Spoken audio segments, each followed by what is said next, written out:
voilà donc comment je fais. Avec un bras et demi, parce que je peux pas forcer du bras gauche, il me sert juste qu'à caler. Et avec un cric tout seul, je suis en train de placer les suspensions. Alors il y a juste un petit problème, c'est que c'est tellement bas, bon ça s'écrasera peut-être, je vais essayer pour l'instant, que j'ai pas mis la rondelle du bas des Powerflex ici. Je sais pas si ça se voit là, mais le haut du cache-poussière, c'est une rondelle déjà. Et je mettrai une toute petite au-dessus pour pas abîmer la barre OMP arrière, barre anti-rapprochement OMP arrière, pour pas visser directement l'écrou dessus, parce que pareil, ils sont trop épais les rondelles fournies par Powerflex. Donc voilà, vous voyez, et je vais mettre d'un cric roulant en dessous en fait, et je soulève petit à petit. J'ai juste vissé le pied pour arriver à le caler, je sais pas si ça se voit là, parce qu'en plus j'ai pas de lumière dans mon garage, au centre là, et petit à petit avec le cric roulant, je lève jusqu'à passer dedans. Quand je serai passé, je visserai au-dessus, je place en même temps, je précise les ressorts au mieux, je visserai au-dessus et je visserai aussi le pied, du moins je visserai le pied à 105 Nm, le pied de l'amortisseur. Au-dessus je visserai pas, je mettrai les roues, je poserai sur les roues et à ce moment-là je visserai définitivement dessus 20 Nm directement.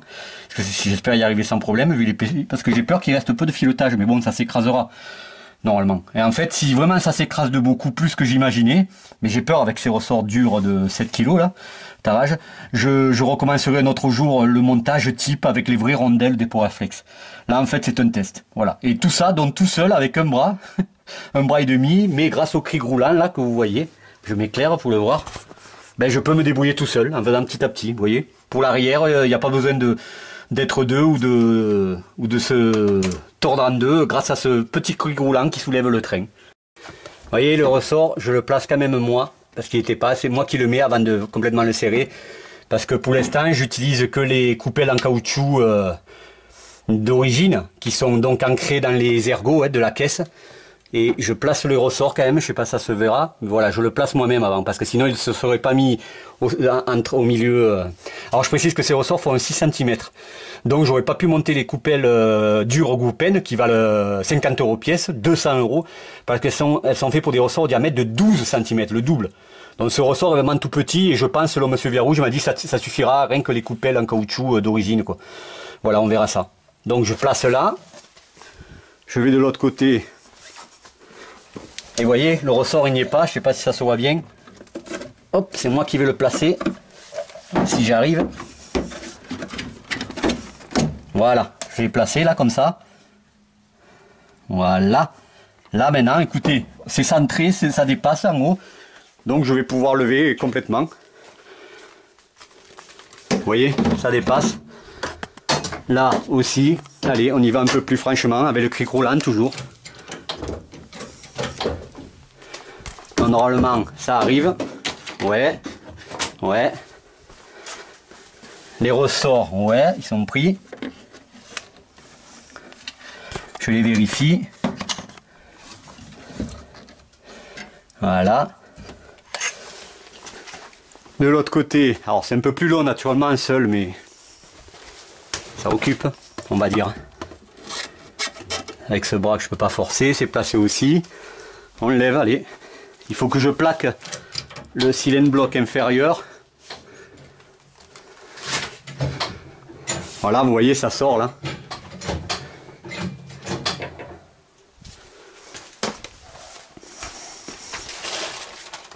Encore.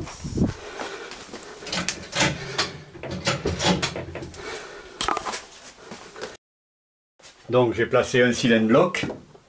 Par-dessus, je mettrai la barre OMP. Et par-dessus, une petite rondelle fine, un écrou, on va bien voir ce que ça donne. Vous voyez, la tige, elle est limite, quoi. Et comme c'est dur comme de la pierre, elle passe juste, quoi. Mais ça devrait suffire, on va voir. À tout à l'heure.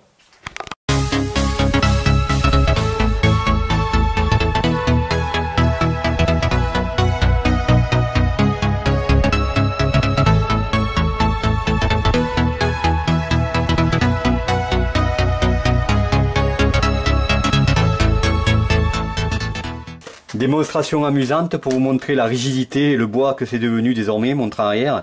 Avant avec les KW2, même réglé au plus dur, une fois le train arrière relevé, je pouvais prendre une roue et je pouvais la bouger vers le haut et vers le bas. Là, regardez ce que ça donne. J'espère que ça se verra, j'éclaire. Ça bouge pas d'un pouce quoi. C'est fini, c'est dur, dur de dur.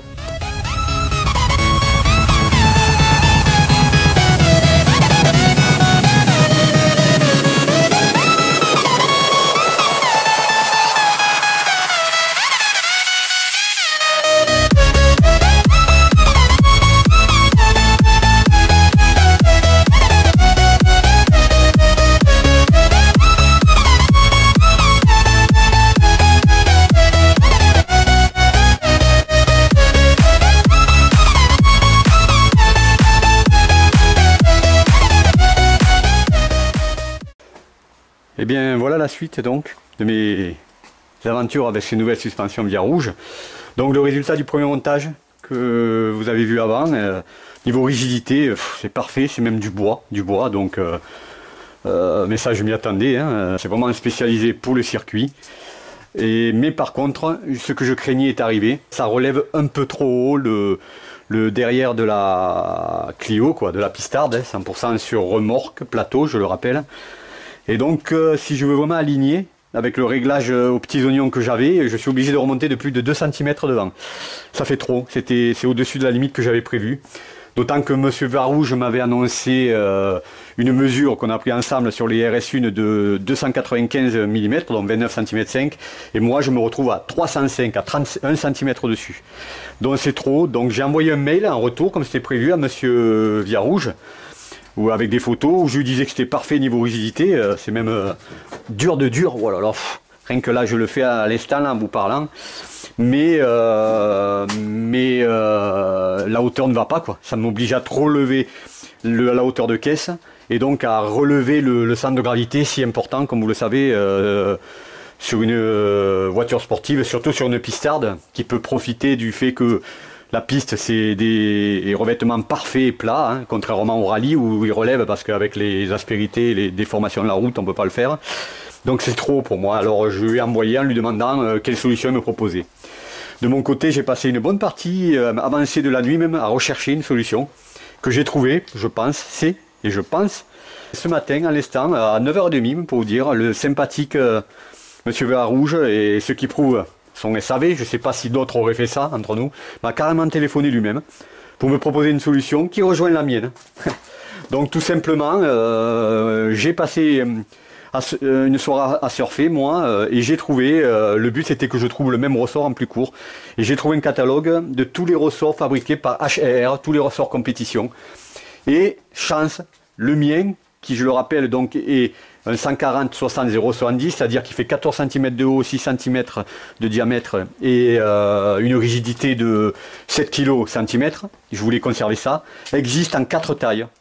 Il est entre autres en taille 13 cm et 12 cm, exactement au même diamètre et à la même rigidité.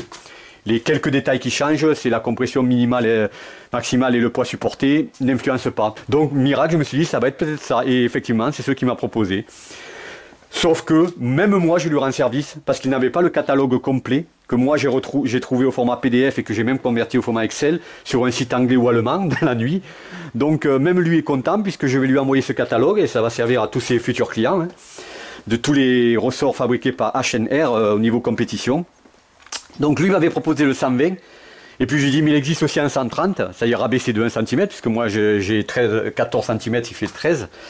Et il m'a dit ah mais il vaudrait mieux celui-là parce que moi j'avoue que j'étais parti sur le 120 calculant, je me disais voilà rabaisser de 2 cm, mais il m'a expliqué que en tenant compte de la dureté et de la hauteur du ressort, si je prenais 2 cm ça allait en réalité rabaisser 4 cm quoi, et le 13 cm, 1 cm de moins, lui allait rabaisser de 2 cm.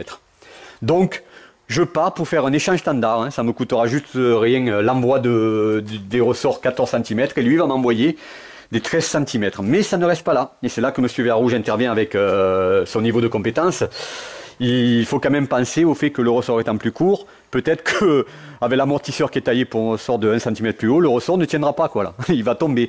Donc il m'a demandé de faire quelque chose avant, parce qu'il est possible que si ça va pas, je lui envoie aussi les amortisseurs pardon, qu'il devra raccourcir. Il m'a dit en raccourcissant la tige, ça se fait. Je vais devoir refaire le même montage, finir le montage, mais sans les ressorts.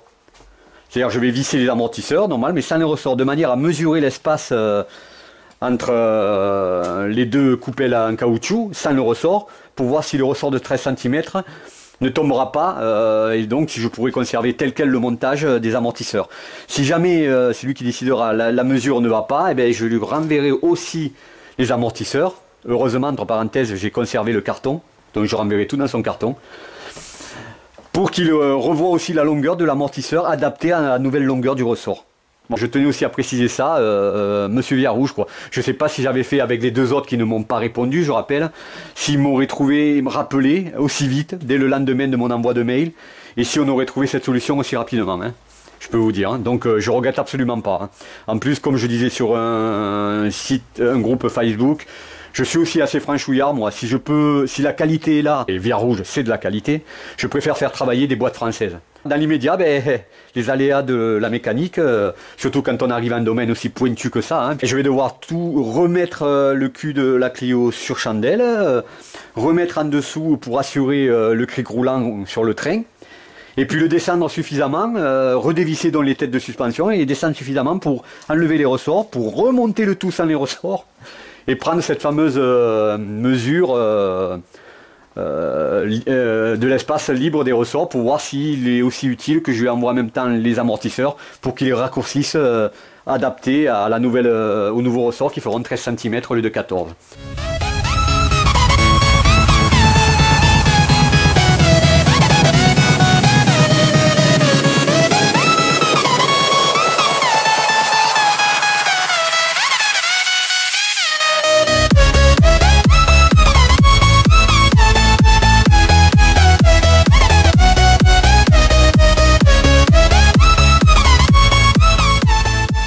Profitant de ce petit aléa, concernant les... oui, ça tonne dehors, hein. Dans le sud il pleut pas mal en ce moment. Donc je disais, profitant de ce petit aléa de devoir démonter les suspensions pour changer les ressorts. Pour info, il va me fournir soit donc les mêmes, hein, même diamètre intérieur et même surtout rigidité, 7 kg, mais en 130, 13 cm de haut au lieu de 14. Donc je pars sur les 13 cm, moi je lui ai déjà renvoyé aujourd'hui les 14, lui il va se renseigner pour les avoir. Et si jamais les 13 cm il ne peut pas les avoir rapidement, il a des 12 cm. Alors toujours pareil, hein, même diamètre intérieur, même rigidité, donc ça change qu'en hauteur, quoi. Par contre, pour ne pas qu'il tombe les prochains ressorts plus courts, lorsque par exemple je suis obligé de lever le train arrière, ou même pour ne pas qu'il bouge trop en action, quoi, ou au sol, ou quoi que ce soit. Il m'a demandé de prendre cette mesure que vous voyez là, alors qui se prend simplement. Vous levez tout le derrière sur chandelle et vous remontez tel quel les amortisseurs, sauf que vous ne remontez pas comme vous voyez les ressorts, et vous mesurez cette distance là, voilà. Et cette distance va permettre d'évaluer par rapport à la longueur des ressorts si dans ce cas là ils sont encore comprimés, ils ne risquent pas de tomber. Et sachez que moi donc j'ai mesuré là dans la situation avec mes amortisseurs entre 12,4 et 12,5 et quelques, 12,6 cm. Donc vu qu'il va me proposer des 13 cm, normalement il n'y aura rien d'autre à rajouter, ils seront comprimés de 5-6 mm, ça suffira pour les maintenir, hein, même dans cette situation là. Par contre pour les 12 cm, s'il me les envoie, là ça va être un peu limite, et c'est pour ça que s'il m'envoie les 12 cm parce qu'il ne peut pas avoir rapidement des 13 cm, eh bien, il m'enverra avec deux cylindres blocs caoutchouc de 10 mm qu'il a pour donc rehausser le bas et pour comprimer les ressorts qui sont plus courts de 12 cm en toutes circonstances, même le train levé. Donc voilà, en attendant ça, qui m'a obligé, j'en ai profité pour régler un problème.